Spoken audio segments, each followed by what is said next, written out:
Hello friends, welcome to सिटीबीटी civil engineers. आज हामी डिस्कस गर्छौँ डिजाइन स्टेप्स अफ आरसीसी कलम, जसमा सबसे पहिला हामीलाई गिवन डाटा हुन्छ maximum axial load P, permissible stresses in concrete in compression sigma CC, permissible stresses in steel in compression sigma SC.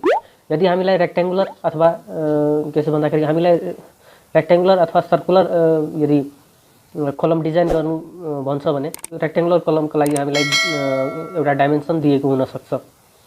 यदि त्यसका साथसाथै हामीलाई इन्ड कन्डिसन्सहरू र अनसपोर्टेड लेन्थ चाहिँ हामीलाई डिजाइन स्टेप्समा सबसे पहिला हामीलाई के गर्नुपर्छ भने एरियाको 1 to 4% सम्म चाहिँ के हुन्छ भन्दाखेरि हामीलाई still in compression of the still हुन्छ। हामीलाई एएससी भनेको यदि हामी 1% of AG gross sectional area मान्छौँ भने 1/100 इन्टु एजी भयो भने एएससी इज कस्ट 0.01 एजी भयो। र यसबाट चाहिँ हामीलाई के थाहा छ भन्दाखेरि सबसे पहिला एजी भनेको टोटल ग्रस एरिया भनेको चाहिँ हामीलाई ASC plus area of concrete हो, area of steel plus area of concrete. र एरिया अफ कन्क्रिट भनेको gross area minus area of steel. हामी स्टिल इन कम्प्रेसन हामी एरिया पहिला नै निकालिसकेका छौँ 0.01 एजी। त्यसलाई चाहिँ हामी सब्स्टिट्युट गर्छौँ। सब्स्टिट्युट गरेपछि हामीलाई 0.99 एजी, एरिया अफ कन्क्रिट भनेको 0.99 एजी आयो र एएससी हाम्रो कति आएको थियो भन्दाखेरि 0.01 एजी आएको थियो। अब हामी के गर्छौँ भन्दाखेरि नेक्स्ट स्टेपमा लोडलाई लोडको चाहिँ फर्मुला लाएर हैन, लोड क्यारिङ क्यापेसिटी जुन छ नि अफ द कलम त्यो चाहिँ हामी एप्लाई गरेर हामी एजी निकाल्छौँ। यसको लागि हामीसँग रिलेसन के छ भन्दाखेरि maximum axial load carried by column equals to P equals to sigma CC into AC plus sigma SC into ASC. अब हामी के गर्छौँ भन्दाखेरि एसी र एएससी को भ्यालु हामी सब्स्टिट्युट गर्छौँ।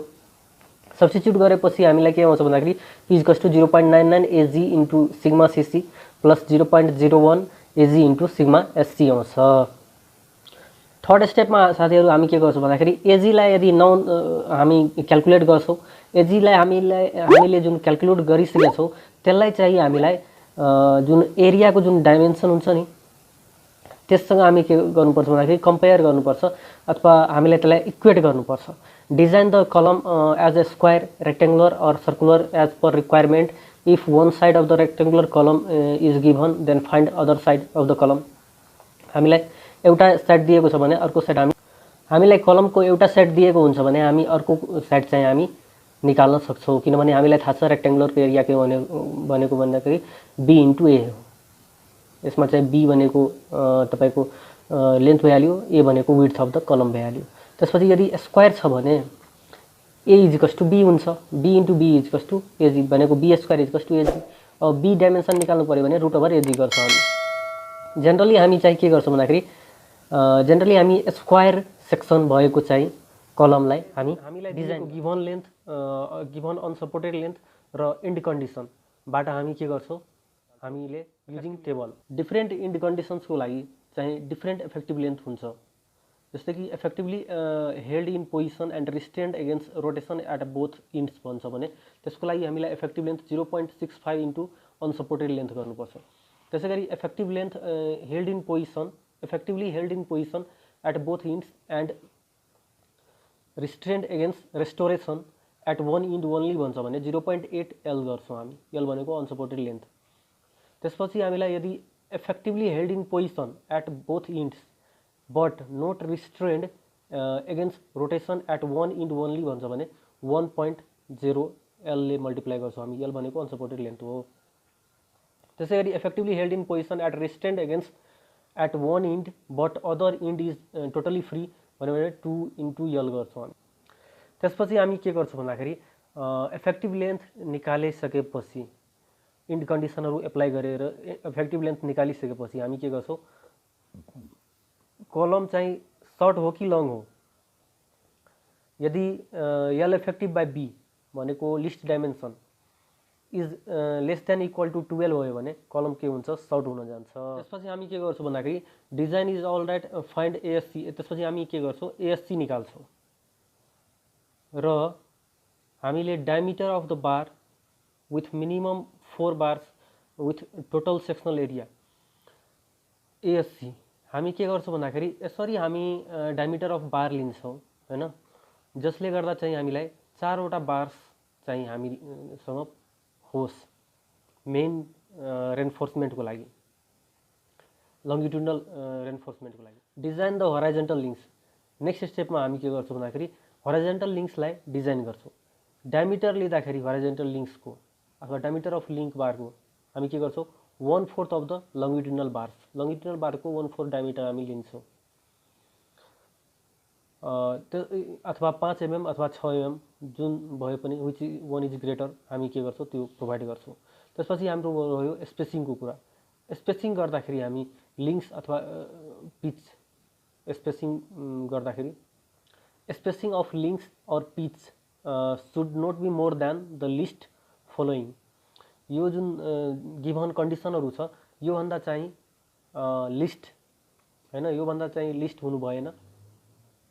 हाम्रो के हुन्छ भन्दाखेरि the list lateral dimension of the कलम, लेटरल डाइमेन्सन जुन कलमको जुन छ नि त्योभन्दा कम हुनु भएन। 16 times diameter of the smallest longitudinal bar.